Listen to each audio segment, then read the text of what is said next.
Before the illness, there was a whisper. Before the pain, there was a message. And before your body broke down, your soul had already begun to speak. This is not just a story about healing. This is a revelation about what your body has been trying to say all along. You are not broken. You are not lost. You are not a victim of biology. You are the healer, and your body is your most sacred teacher. Welcome to the middle book, Break Through the Veil of Illness, the Metaphysical Root of Disease. A metaphysical journey inspired by the groundbreaking work of Dolores Cannon. Introduction. You have not come to this moment by accident. Something has called you here. A whisper, a sensation, a dissonance within your body that defies logic, or perhaps an ache in your soul that modern medicine could never name. We live in a world obsessed with symptoms. We are taught to silence pain, suppress discomfort, and ignore the signals of the body as if they are betrayals rather than messages. But what if pain is not an enemy? What if illness is not failure? What if your body, in all its intelligence, is not broken, but communicating? To see clearly, you must first dare to unsee. You must pierce the veil that has blinded humanity for centuries, the illusion that we are flesh machines ruled by random biology. You must step beyond the surface of skin and sinew and descend into the quantum core of what you truly are, a field of consciousness, vibrating with intention, shaped by memory and animated by purpose. In the teachings of Dolores Cannon, regressionist, metaphysical pioneer, and chronicler of the subconscious, we are reminded that illness is never just physical. It is a symbol, a code, a doorway. Her thousands of sessions under deep hypnosis revealed the same pattern across cultures, beliefs, and centuries.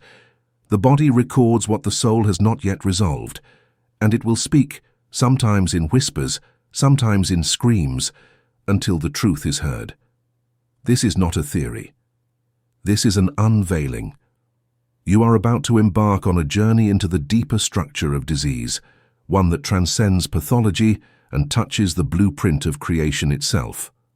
Along the way, we will explore how your thoughts sculpt your biology, how past lives echo through your cells, how the subconscious mind holds the key to spontaneous healing, and how illness may, in fact, be the soul's final attempt to wake you up. This is the metaphysical anatomy of transformation. The ancients knew this. The Egyptians inscribed it in temples. The Hindus mapped it in chakras. The shamans danced it into their bones. And now, quantum science has begun to converge with this sacred wisdom, revealing that consciousness is not a byproduct of the brain. It is the architect of reality. You are not a victim of your body. You are the intelligence behind it. You are not here to fear disease. You are here to decode it. You are not meant to wage war on your flesh. You are meant to listen. Because the body never lies. It does not judge. It does not punish. It reveals. It reveals where you have silenced your truth. It reveals where love has been forgotten.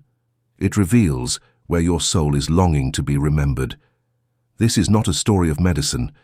It is a story of remembrance, a remembrance of who you are, why did you come, and how every cell in your being is waiting, right now, for you to hear what it has been trying to say.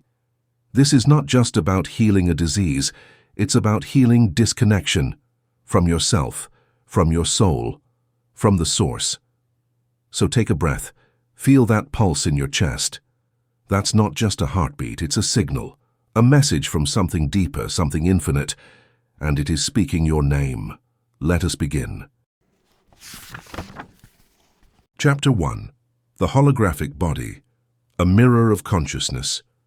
Your body is not what it seems. What you call flesh is not solid. What you call form is not fixed. And what you call you is not singular. We have been taught to view the body as an object, a mechanical system, a fragile machine prone to error, destined to decay, and governed by biochemical chance. This belief is not only incomplete, it is the root of our collective suffering. In truth, your body is not a machine. It is a mirror, a reflection of consciousness and shaped by frequency, sculpted by perception, and interwoven with memory. It is not the source of life, but the receiver of it. And when we begin to understand this, the story of illness changes forever. The physicist David Bohm once wrote of the implicate order, a hidden underlying field from which all matter emerges. According to his view, what we perceive with the senses is only the explicate, the unfolded version of a deeper energetic code. In other words, your body is not the cause, it is the result. It is the end expression of patterns formed in consciousness. This aligns precisely with what Dolores Cannon uncovered through thousands of QHHT sessions. Clients under deep trance would describe their bodies not as isolated units, but as interactive extensions of thought, belief, and soul intention. Pain in the body was often linked to blocked energy, unresolved emotion, or unfinished lessons from other lifetimes. When those deeper roots were acknowledged, even chronic conditions would often vanish, sometimes instantly. To the subconscious, there is no separation between mind and body. They are in the same field, vibrating at different frequencies. A thought is not just a mental event, it is a wave. An emotion is not abstract, it is electromagnetic. And every organ, every tissue, every cell listens. What do your cells hear you say about yourself each day? The subconscious stores everything, every belief, every wound, every word. It is the quantum processor that receives, translates, and materializes our internal states into physical form. This is not mysticism. This is now being confirmed by science. Candace Pert, a neuropharmacologist, demonstrated that every emotion creates a biochemical signature, one that flows through the bloodstream and attaches to receptors throughout the body. In other words, you feel with your whole being. The implications are staggering. If your thoughts and emotions shape your biochemistry, and your biochemistry shapes your tissue, then your body is not a passive structure. It is a holographic canvas upon which your consciousness paints its story. And when that story becomes fragmented, when trauma is buried, truth denied, or purpose forgotten, the body responds, not to punish, but to reveal. That back pain you carry may be more than posture. That chronic fatigue may be more than an imbalance. That tightness in your chest may be more than genetics. They may be echoes of the soul trying to reach the surface. Let us shift the metaphor. Imagine your body as a projector screen and consciousness as the film reel. When distortion appears on the screen, an illness, an injury, a breakdown, the modern approach is to scrub the screen. But metaphysics teaches us to instead check the film. The distortion is rarely in the body alone.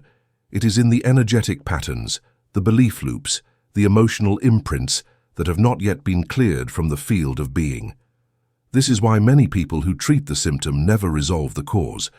They're editing the screen, while the reel keeps playing the same scene.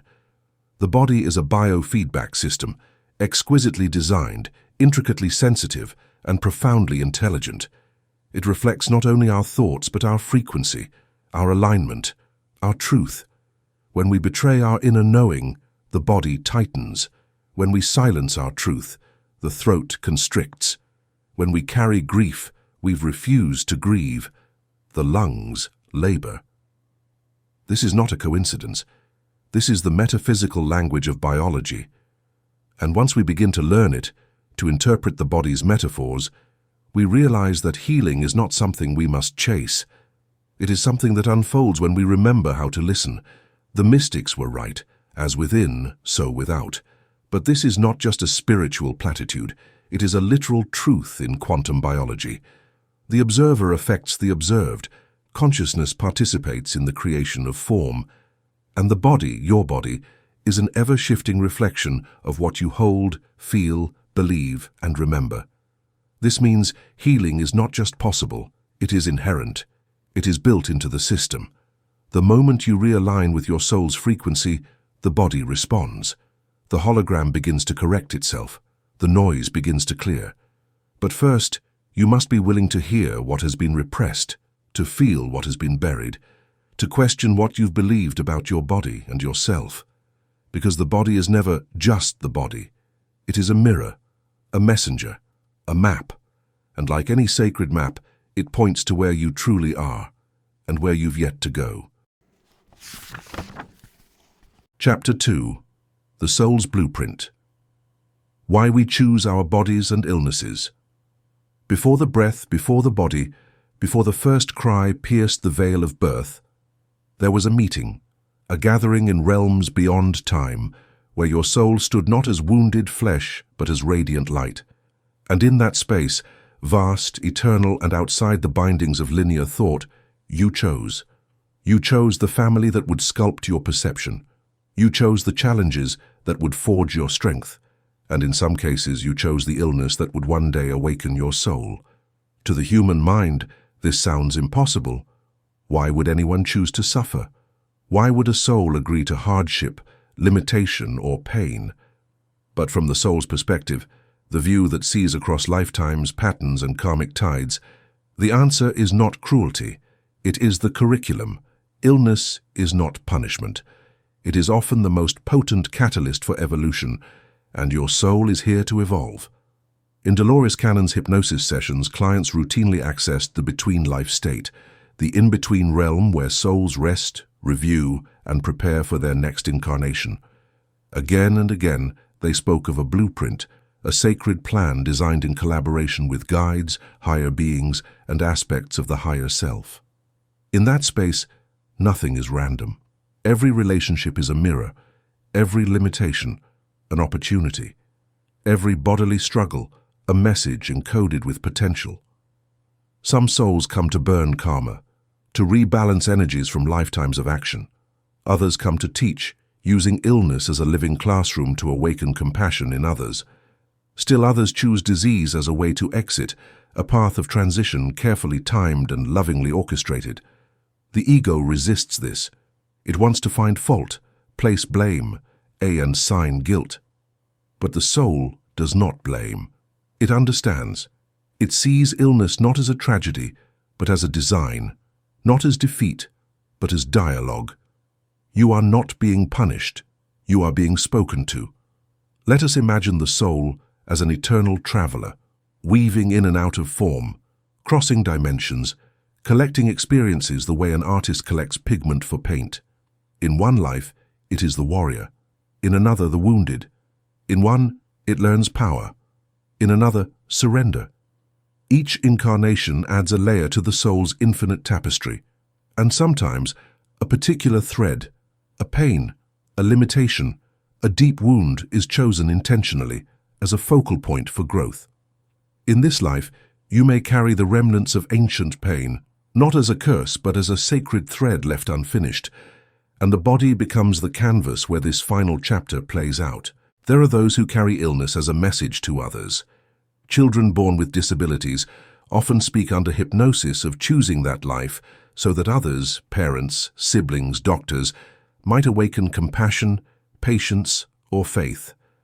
Others describe choosing cancer, not to die but to transform, to finally leave behind the persona that was no longer serving them, to burn away falsehood through the fire of crisis, and some rare luminous ones choose terminal illness as a kind of final lesson, not for themselves but for the world.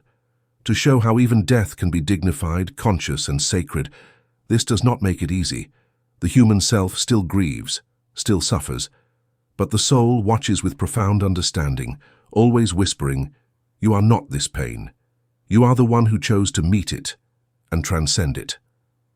Dolores Cannon often spoke of the volunteers, souls who incarnated during this time of Earth's transition to help raise the frequency of the planet. Many of these souls had never been to Earth before. They carried no karma, no past lives of violence or greed. And yet, they still experienced illness. Why?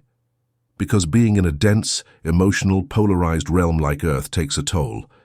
Even high-frequency beings, when submerged in this dimension, can absorb fear, shame, and trauma. And the body, faithful mirror that it is, reflects that distortion until it is cleared. But here's the secret. Nothing is set in stone. Even if the soul chose a particular illness as part of the blueprint, that choice can be revised when the lesson is learned. The contract can be rewritten, the experience transcended. You are not condemned by your past, not even by the past of other lifetimes. The moment you remember who you are, a conscious being, eternal and sovereign, the illusion of powerlessness begins to dissolve. So ask yourself, what might my soul be trying to show me through this pain? What have I refused to feel, to forgive, to face? What part of me has been waiting for my attention and used the body to finally get it? This is not about guilt. This is about responsibility. The sacred kind, the liberating kind, the kind that reclaims your place as co-creator of your experience.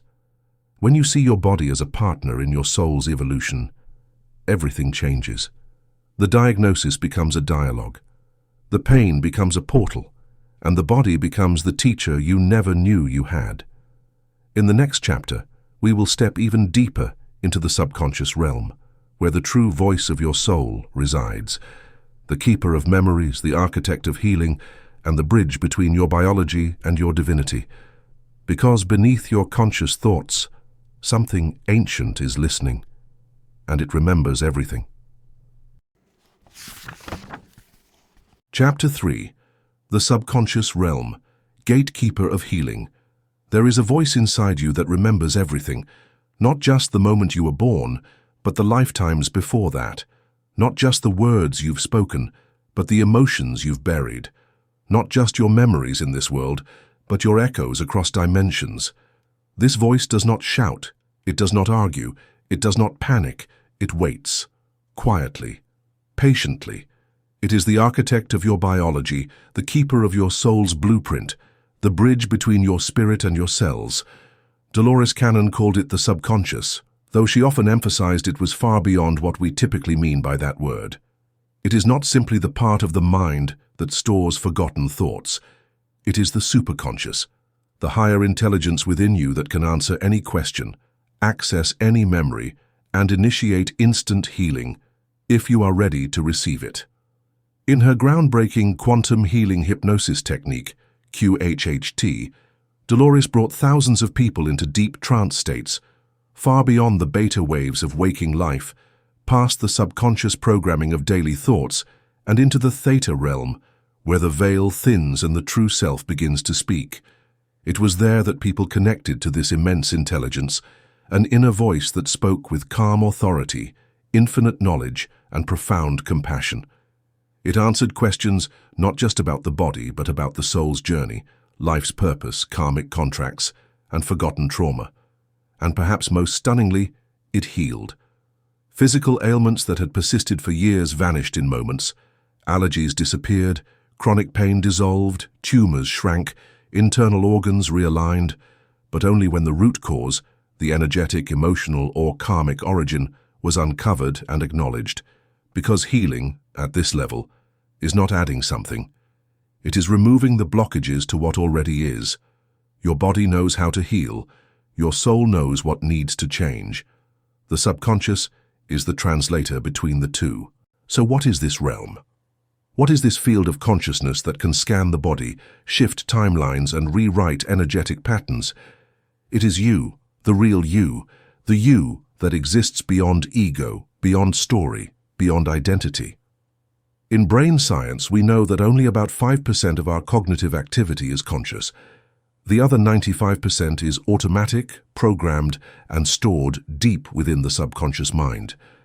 This is where trauma lives, where beliefs crystallize, where fears hide, and it is also where healing begins. Why? Because the body listens to the subconscious, not the ego. You can say, "I am healthy," 1,000 times a day. But if your subconscious still believes you are unworthy, unsafe, or destined to suffer, your biology will respond to that belief instead. It is like trying to repaint a wall while the original blueprint keeps redrawing the old design. Real healing means updating the blueprint, and to do that, you must enter the hidden room where it lives. This is why talk therapy often reaches a ceiling. The conscious mind can understand, even intellectualize trauma, but it cannot rewire it unless the emotional charge stored in the subconscious is released. The body holds on to pain until the lesson is received. The subconscious protects the memory until you are ready to face it. And when you do, when you go into the root, feel it fully, name it honestly, and bring it into awareness, the body no longer needs to carry it. This is not a miracle.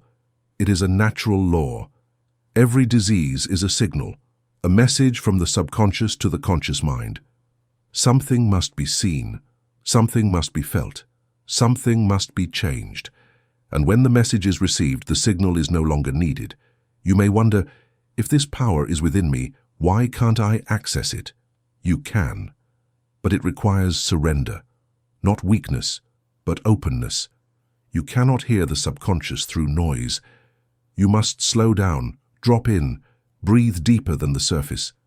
Meditation, hypnosis, breathwork, silence, sacred ceremony, these are not spiritual trends. They are ancient technologies designed to quiet the ego long enough for the soul to speak. And when it does, you will know. Because the voice of the subconscious is not afraid, it is not confused, it is not uncertain. It speaks with the resonance of truth, clear, direct, and eternal. Dolores often asked the subconscious one final question in her sessions: can healing occur?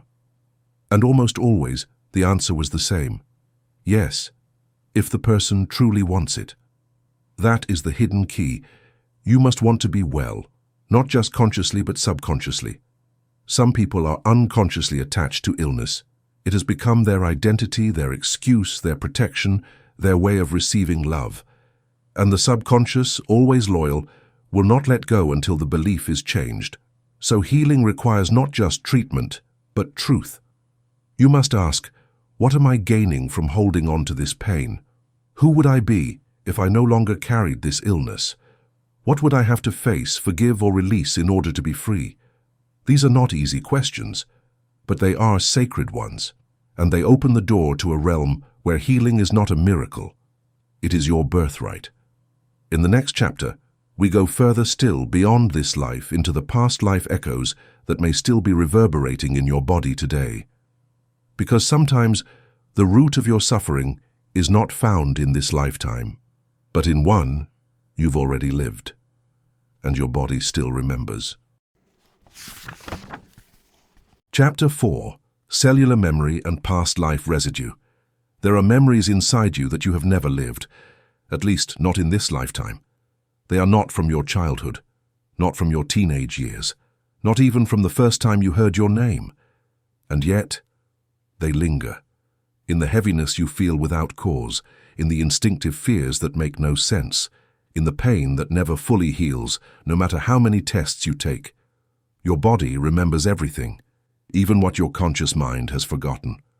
Across Dolores Cannon's decades of work, there was one recurring revelation that broke the boundary of conventional healing. The past does not stay in the past. Clients would come with chronic pain, unexplained illnesses, or emotional blocks. But under deep hypnosis, they would begin speaking, sometimes in languages they had never learned, and describe lives lived in other times, other lands, other bodies. One man experienced lifelong knee pain. In trance, he recalled a life as a soldier who died from an arrow to the knee. A woman with chronic throat issues remembered being silenced and executed in a previous life for speaking forbidden truths. Another, plagued by an unshakable fear of water, saw herself drowning in a shipwreck centuries ago. In each case, once the origin was uncovered and acknowledged, something profound happened. The pain subsided, or vanished altogether. Because the body is not a linear machine, it is a multi-dimensional recorder carrying echoes from across space and time. Modern science is just beginning to catch up with what mystics and metaphysicians have long known. Memory is not only stored in the brain, it is stored in the body, within the cells, the fascia, and the energetic field that surrounds you. This is called cellular memory. Trauma, particularly when unprocessed, leaves an imprint, a signature that lingers like an energetic scar. And these imprints can be inherited, absorbed, or carried forward across incarnations, especially if the emotional charge of the event was never resolved. Just as DNA can carry physical traits, your soul's energetic field can carry experiential residues, and your current life becomes the stage where they re-emerge, seeking closure. From a metaphysical standpoint, you are not a single person. You are a soul thread, stretched across lifetimes, weaving in and out of form. What happens in one life reverberates into the next, not as punishment, but as a pattern. If a lesson was left incomplete, it will present itself again. If forgiveness is denied, it will return in a new face. If trauma was buried, the body will resurrect it again and again until it is seen, honored, and released. Your symptoms are not random. They are soul fragments surfacing for resolution, and your body, in its infinite wisdom, is the bridge through which these forgotten lifetimes speak. Let's take a deeper example. A woman suffers from infertility. All medical tests are normal. Emotionally, she longs to be a mother, but something blocks her. Under hypnosis, she recalls a past life during a war. She was a mother in that life too, and lost all of her children in a single night. The grief was unbearable. She died with the belief, it's too dangerous to love like that again. That belief, carried in her energetic field, now expresses as a physical block. Not because she is broken, but because her body is protecting her from repeating a soul-level wound. Once this memory is uncovered, and the pain is honored, not repressed, not bypassed, but truly felt, the body no longer needs to hold the barrier. Healing begins. Conception becomes possible. Because the energetic imprint has been released. This is not magic. It is metaphysics. It is quantum resonance. It is emotional alchemy. All human experience is connected by a field of archetypal memory that Carl Jung referred to as the collective unconscious. However, far more profound is the personal unconscious, which is your soul's storehouse of experience, kept not only in your cells, but also in your psyche. For this reason, healing needs to transcend the conscious mind.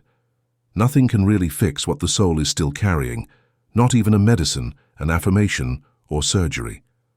Until you access the origin of the wound, wherever or whenever it began, the pattern will remain. It may change forms, it may move from one part of the body to another, but it will not leave until it is understood. Because pain is not a malfunction, it is a messenger, and sometimes it's been trying to reach you for centuries. So how do you begin? Start by listening to your pain, not fighting it. Ask, where have I felt this before? And allow images, feelings, or memories to arise. Notice repetitive life patterns, relationships, emotions, or themes that seem familiar, as if scripted from somewhere else. Seek states of consciousness where the veil thins. Hypnosis, deep meditation, dream work, breath work. These are bridges to the soul's deeper timeline, and most of all, trust what comes. It may not make rational sense. It may not fit the frameworks you've been taught, but if it resonates in your bones, if it stirs something ancient inside you, then it is yours to feel, and ultimately yours to heal. Remember, your body is not betraying you. It is revealing you. Not just the you that was born in this lifetime, but the infinite you that has walked countless paths, and is now ready to be whole. In the next chapter, we turn to something more immediate, the frequency of your emotions. Because healing does not depend only on the past, it depends on the vibration you live in now, and every emotion is a frequency. Chapter 5. The emotional frequency of disease. Everything is energy, your thoughts, your breath, your heartbeat, your tears. Your body, though it may seem solid, is nothing more than vibrating atoms held together by intention. A shimmering field of frequency shaped into form. And every emotion you feel is a note in that field, vibrating through your cells like music through the strings of an instrument. Some notes heal, others distort, but all are powerful. To understand illness, you must understand emotion not as a fleeting mood, but as energetic architecture. Because your emotions, especially those you resist, suppress, or deny, are the frequencies that sculpt your biology. Neuroscientist and pharmacologist Dr. Candace Pert found in the 1970s that the body contains receptors for neuropeptides, which are biochemical mediators of emotion, not only in the brain, but also throughout the body. Emotion affects every tissue, organ, and even the immune system. You use your whole body to think. And the body stores what you don't want to feel, sadness, anger, shame, betrayal, and guilt. These sensations are more than just psychological. They are compounds that are energetic. Additionally, like all things, they take up space frequently in the organs, joints, and tissues that most nearly match their frequency. There is no metaphor here. It is spiritual medication. In metaphysical anatomy, a map of emotional energetic correspondences long known to mystics and healers, certain emotions tend to anchor in specific parts of the body. Grief in the lungs, anger in the liver, fear in the kidneys, guilt in the lower back and reproductive organs, shame in the stomach and gut, lack of support in the spine and knees, inability to speak one's truth in the throat, feeling unloved or unworthy in the heart. When these emotions are felt, honored, and moved through, the energy flows freely. But when they are resisted, when we stuff them down, ignore them, or pretend they're not there, they become density.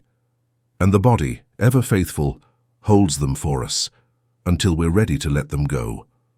Dolores Cannon encountered case after case where chronic illness was not the result of external factors, but of emotional stagnation, unresolved pain that had no voice, no exit, and eventually took refuge in the body. One client with lifelong digestive issues discovered, in trance, that she had never expressed her grief after her child's death. She believed she had to stay strong, but the grief turned inward, tightening her gut like a vice. Once she allowed herself to feel truly fully, the pain began to release. Another man with chronic migraines realized he had spent decades suppressing his anger toward an abusive father. He had rationalized it, spiritualized it, numbed it, but never expressed it. The moment he screamed, cried, and allowed, his body exhaled for the first time in years. The headaches stopped, because emotion is energy in motion until it's not. And when it's not, it crystallizes. What doesn't move hardens. What hardens blocks. And what blocks eventually breaks. But here's the miracle. Emotion, once acknowledged, is incredibly intelligent. It doesn't want to hurt you, it only wants to be seen. And the moment you turn toward your pain, not as an enemy, but as a messenger, you step into your healing. Ask yourself, what emotion have I been avoiding? Where in my body do I feel tight, heavy, or numb? What is that part of me trying to say? Sometimes the body will whisper. Other times, it will scream. But it always speaks. And every symptom is a conversation you're finally ready to have. Dr. David Hawkins, in his work on the map of consciousness, measured the vibrational frequency of emotions. His findings revealed that emotions like shame, guilt, and fear vibrate at low frequencies, states that weaken the body and create incoherence in the energy field. On the other hand, love, joy, peace, and forgiveness radiate at high frequencies, strengthening the immune system, regulating the nervous system, and promoting healing on a cellular level. This is not spiritual poetry. This is energetic physiology. You are not just healing your body, you are recalibrating your frequency. And when you change your frequency, you change your chemistry, you change your structure, you change your life. But healing is not about forcing yourself into joy. It is about creating space for the full spectrum of your emotional truth. You cannot bypass anger with forgiveness. You cannot leapfrog over grief into peace. You must move through the rage, through the tears, through the trembling, the shaking, the sacred release. Only then can you rise. Only then does the emotion complete its cycle and return to light. This is the forgotten medicine of the soul. To feel deeply, to listen honestly, to express fully, to release intentionally. Because every emotion is a frequency, and you are a conductor. And when you align your vibration with your truth, not a false positivity, but a raw, real, radiant truth, the body responds. The disease unravels, the symptoms soften, the veil lifts, because what you were carrying was never yours to keep. In the next chapter, we'll explore what happens when time itself becomes fluid, when healing transcends the linear model and enters the quantum field. Because healing doesn't just happen now. It can ripple backward, it can echo forward, it can occur across time, and your consciousness is the key. Chapter 6. Time, Trauma, and the Illusion of Linearity. Time as we know it is a construct, a scaffolding the mind clings to, a convenient illusion that gives the soul a stage on which to unfold its lessons, one scene after the other. But time is not linear, it never was. And healing, true healing, does not obey the clock. In the realm of spirit, there is no past, no present, no future. There is only frequency. There is only now. And in that eternal now, all things, all wounds, all lifetimes, all timelines coexist and can be touched, transformed, and transmuted from this single sacred moment. Einstein said it simply: the distinction between past, present, and future is only a stubbornly persistent illusion. And he was right. In quantum physics, we now know that particles separated by vast distances can influence one another instantly, a phenomenon known as quantum entanglement. This suggests that distance, like time, is not absolute. It is pliable, relational, a function of consciousness, not fixed space. So what happens when we apply this to healing? We discover that trauma, no matter when it occurred, is not sealed in the past. It is still happening inside you energetically, emotionally, somatically, until the charge is cleared. And more importantly, it can be healed now. Not because you go backward, but because there is no backward. Dolores Cannon's QHHT sessions revealed this truth time and again.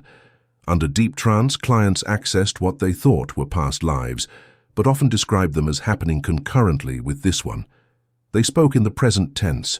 They experienced emotions and body sensations in real time.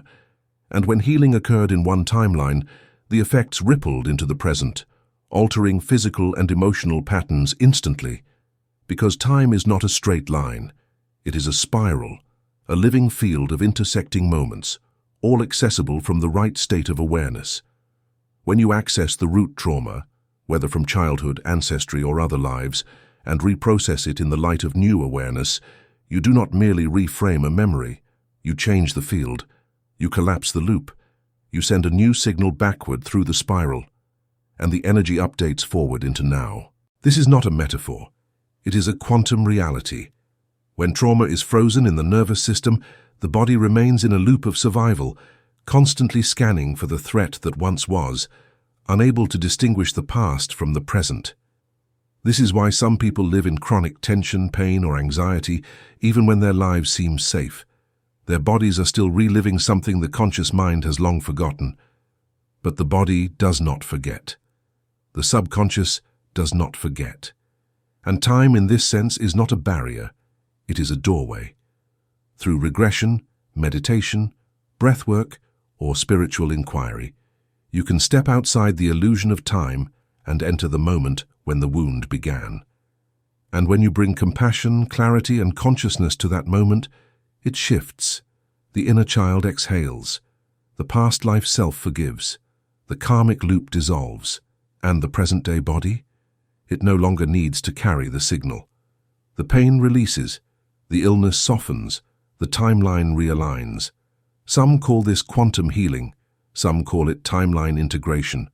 But beneath all terminology is this truth. Consciousness is not bound by time, and neither is healing. You are not the product of a fixed history.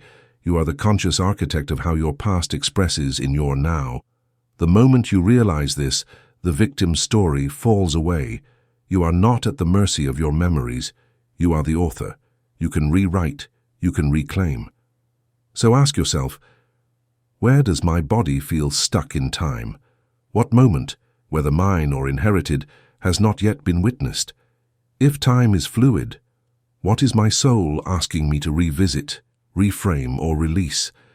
Sometimes healing happens in the most unexpected direction, not forward, but inward. Not through logic, but through remembrance. Not through effort, but through surrender. You are not linear. You are multidimensional. Your soul is layered, vast, ancient, and entirely accessible from within. The symptoms you carry may not be from this life or even this body. But the solution always begins here, now, with your attention. Because when you shift consciousness, you shift the code, And when the code shifts, the illusion of time collapses, and what you once thought unchangeable becomes light. In the next chapter, we explore the most radical shift of all, that healing isn't always about adding something, but about releasing the identity built around the illness. Because sometimes, to truly heal, you must let go of the person who was sick. Chapter 7. Breaking the Contract. How awareness dissolves suffering. What if healing isn't about fixing the body, but about remembering who you are beyond it? What if the illness, the pain, the story of your suffering was never meant to be permanent, but to awaken you to something you've forgotten? And what if the moment you remember, the contract dissolves, and the body no longer needs to carry the message? Every experience you live is connected to choice. Not always conscious, not always visible, but rooted in agreements your soul made long before you took your first breath. We call them soul contracts, those invisible threads that weave together people, places, challenges, and yes, even illness. They are not punishments, they are permissions. Agreements made from a higher perspective, to experience what the soul could not learn through ease alone.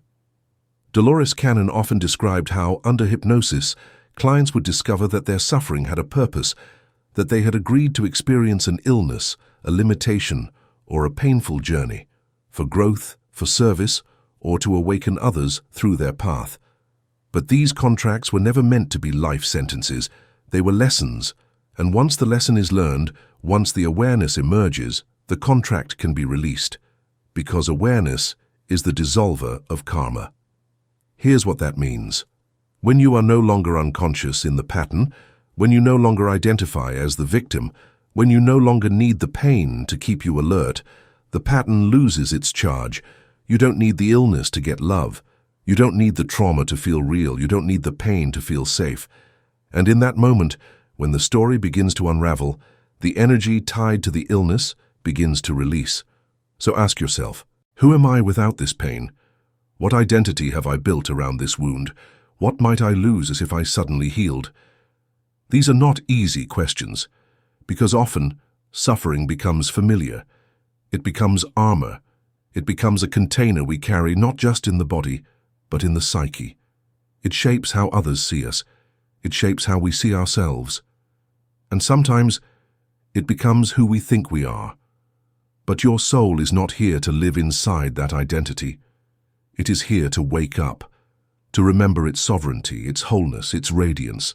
And when that remembrance takes root, you no longer serve the contract, you break it. In one of Dolores's most powerful sessions, a woman who had suffered decades of fibromyalgia uncovered a deep contract to carry the emotional pain of her mother. She had taken it on, out of love, out of guilt, out of unconscious agreement. But it was never hers. And once she recognized this, not just intellectually but viscerally, she broke the contract in trance. She forgave, she returned the energy, and she walked away from that session pain-free, because contracts dissolve in the light of truth, not force, not struggle, just the truth. You are not your diagnosis. You are not your history. You are not even your body. You are the witness behind it all, and the moment you stop identifying with the pattern, you stop feeding it. When you no longer say, my illness, when you stop wrapping your identity around your wound, when you allow yourself to grieve who you were and open to who you truly are, the story ends, the cycle breaks, and the body follows. Sometimes healing is not about what you gain, it's about what you're willing to release. The need to be right, the need to be seen as strong, the belief that you're broken, the belief that it's too late, the fear that without your pain, you won't know who you are. But what if, without your pain, are you finally free? The truth is, healing is not the destination. Awareness is. Because when you become aware, you become free. And when you are free, the energy that held the illness, the tension, the fear, the memory, has nowhere left to live. And so it leaves. In the next chapter, we return to the body, but with new eyes. Because the body you inhabit now It is no longer the battlefield of suffering. It is the oracle of your awakening. And when you learn to listen, you will find that it has been guiding you home all along. Chapter 8. The Body as Oracle. Listening to the Soul Through Pain. What if your pain was never trying to hurt you, but trying to guide you? What if every ache, every contraction, every symptom, was it not a malfunction, but a message? The body is not a machine, it is a sacred messenger, a living oracle that translates the language of the soul into sensation. And when the soul is ignored, the body speaks louder. In the ancient world, the body was not separate from the spirit. The Temple of Delphi bore the inscription, "Know thyself." Not just your thoughts, your ambitions, or your fears, but the body is a map of your inner terrain. The Taoists called the body the microcosm of the universe. Ayurvedic medicine saw organs as repositories of karma and emotion. Even in early Christian mysticism, illness was seen as a spiritual signpost, an invitation to return to the soul's alignment. We have forgotten this. In our modern quest to dominate the body, we have stopped listening to it, we anesthetize it, we shame it, we push through it. But we rarely sit with it and ask, "What are you trying to show me?" Dolores Cannon's work revealed time and again, the moment someone truly listened to their body's message, without judgment, without resistance, the body responded. Because the body doesn't need perfection, it needs presence. Let us be clear, the body does not betray you, it is not the enemy. It does not attack for no reason. It is the most loyal companion you have ever had. It carries your burdens. It absorbs your unspoken grief. It shields your traumas. It reflects your beliefs. And when it hurts, it is not seeking vengeance. It is asking you to come home. Let's look deeper. A throat that tightens whenever you want to speak might be holding years of silenced truth. A gut that knots with every decision might be begging you to trust your instincts. A heart that races for no reason might be trying to remind you of an old fear still unhealed. Your pain is intelligent. It is a map, a feedback loop from the depths of your being, not just chemical, but cosmic. And once you begin to listen, truly listen, you will hear what lies beneath the noise. Try this. Instead of saying, "I hate this pain," say, "What are you showing me?" Instead of saying, "I want this to stop," say, "I'm willing to listen." Instead of suppressing the symptom, open a dialogue. Where are you? What do you need? What truth am I not living? Sit with it, not as a patient, but as a pilgrim, not as a victim, but as a student of your soul. You might be surprised by what emerges. Your body speaks through more than just illness. It speaks through fatigue that arises when your energy is misaligned. Tension builds when you betray your intuition. Restlessness occurs when you ignore your creative force. Inflammation occurs when you hold on to rage. Weakness occurs when your boundaries are violated. These are not just biological events. They are metaphysical communications, a multidimensional conversation between your conscious mind and your deeper self. Your symptoms are symptoms, your sensations are scriptures, and your body is the sacred text. But to read it, you must slow down, you must feel, you must become still enough to hear the whisper behind the scream. Pain is not always meant to be solved. It is meant to be felt, understood, and integrated. And once the lesson is complete, the messenger is no longer needed. The body relaxes. The symptom recedes. The soul breathes again. When people say, "I don't know what to do," it's often because they haven't asked their body, because the body knows. It remembers what the mind has forgotten. It sees what the eyes cannot. It's not just a vessel. It's an instrument, finely tuned to the truth of your being. And like any instrument, it can be played out of tune. But with care, awareness, and alignment, it becomes a channel, a bridge, a conduit for consciousness.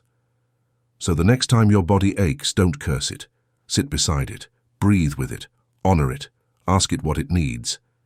Then listen, without an agenda, just listen. You may find that the pain softens, not because you fixed it, but because you finally understood it. And what is understood transforms. In the next chapter, we rise. Because you are not meant to be a passive recipient of healing. You are the healer. You are the alchemist. And when you reclaim that truth, your body becomes the sacred ground of miracles. Chapter 9. Becoming the healer. Reclaiming your role as conscious creator. You were never meant to give your power away. Not to doctors, not to diagnose, not to systems that treat symptoms, but ignore the soul. You came here with a medicine inside you, a light, a knowing, a frequency that when remembered becomes your greatest healing force. You are not here to be healed. You are here to become the healer. For too long, we have been conditioned to look outward. We hand over authority to white coats and grey walls, to machines and prescriptions, all while forgetting that the true source of healing does not live outside of us, but within. The healer was never a role. It was a state of being, and you were born into it. From the moment your soul entered this body, you carried the codes of regeneration. Your cells knew how to repair. Your heart knew how to harmonize. Your subconscious knew how to guide you back into alignment. But somewhere along the path you were taught to forget, to doubt, to separate. And healing became something you begged for, rather than something you embodied. Dolores Cannon reminded us, the subconscious, the higher self, will always answer when asked with sincerity, and it will always heal when the soul is ready. But readiness is not a passive state. It is a decision. It is the moment when you say, I am no longer waiting for someone else to save me. I choose to feel, to confront, to transform. I accept that I am the one I've been searching for. That is the moment the healer awakens, not as a profession, as a presence. So, how do you reclaim this inner authority? Not by force, not by pretending you are invincible, but by becoming radically honest about what your body, your life, and your soul are asking of you. To reclaim your role as healer is to ask, where have I given my power away? What am I still waiting for permission to feel? What would it look like to fully trust my own inner wisdom? It means turning your attention inward, not to escape the world, but to engage with it from a place of deep alignment. It means learning the language of your body, the vibration of your emotions, the architecture of your thoughts. It means becoming sovereign in your own frequency.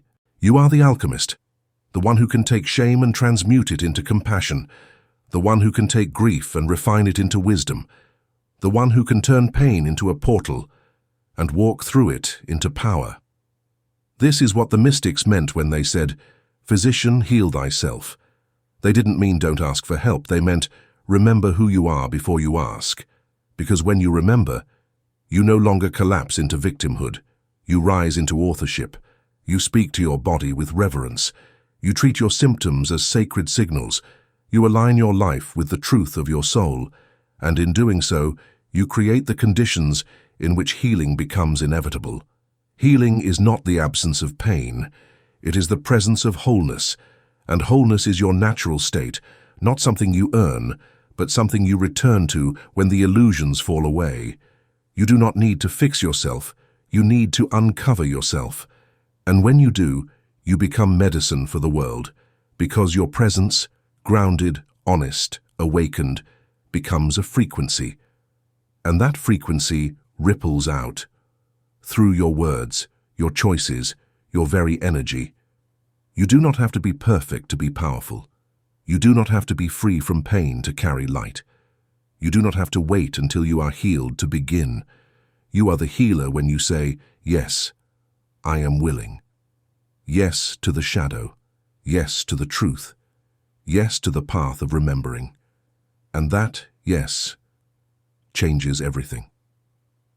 In the final chapter, we arrive not at a conclusion, but at a convergence, a moment of synthesis, where all the pieces return to wholeness, and the body is no longer something to fear, but a sacred vessel of your awakening.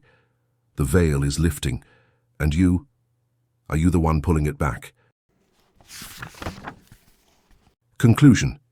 Beyond the illusion of illness, a new paradigm of being.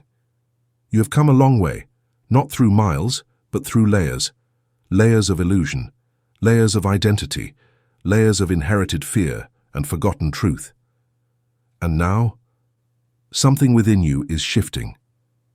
A soft exhale from the soul, a recognition that what you have called illness may never have been an enemy, but a guide. What if the pain was never asking to be cured, but to be understood? What if the illness was never a punishment, but a portal, a sacred invitation to awaken from the trance of separation, to return to the ancient knowing that your body, your mind, your soul are not divided things, but expressions of the same eternal field. You were never broken. You are always becoming. The veil between spirit and matter is thinner than you were told. Your body is not clay. It is consciousness. Every cell is listening. Every organ reflects. Every symptom a sacred telegram from your deeper self. And now you know how to read them. You know that. Disease is not just physical. It is symbolic. Time is not linear. Healing can ripple in all directions. Emotion is not weakness, it is frequency. Pain is not punishment. It is communication. Healing is not external. It is a function of consciousness. And you are not just a patient. You are the healer. You are the one who feels, the one who listens, the one who transforms the wound into wisdom and the symptom into a signal of awakening. You no longer need to beg the body for silence. You honor it for its voice. You no longer fight the pain as a curse. You approach it as a teacher, and you no longer wait for someone else to rescue you. You reclaim your role as co-creator of your experience, a quantum architect of your biology, a sacred steward of your soul's evolution. This is the new paradigm of healing. Not fixing, but listening. Not chasing, but remembering. Not escaping the body, but coming home to it, fully, tenderly, completely. From this moment forward, may you live differently. May you walk in reverence with your body. May you treat every symptom as a mirror of meaning. May you make space for every emotion that rises, not as noise but as guidance. And may you know with every cell that the power to heal is not reserved for the few, but lies within you, always has, always will. You are not alone in your pain. You are not forgotten in your struggle. You are not broken in your process. You are awakening, you are remembering, you are healing, not in a future far from here, but now. Because the veil is lifting, the illusion is dissolving, and your soul is ready. Welcome to the truth. Welcome to the body's wisdom. Welcome to the sacred path beyond the illusion of illness.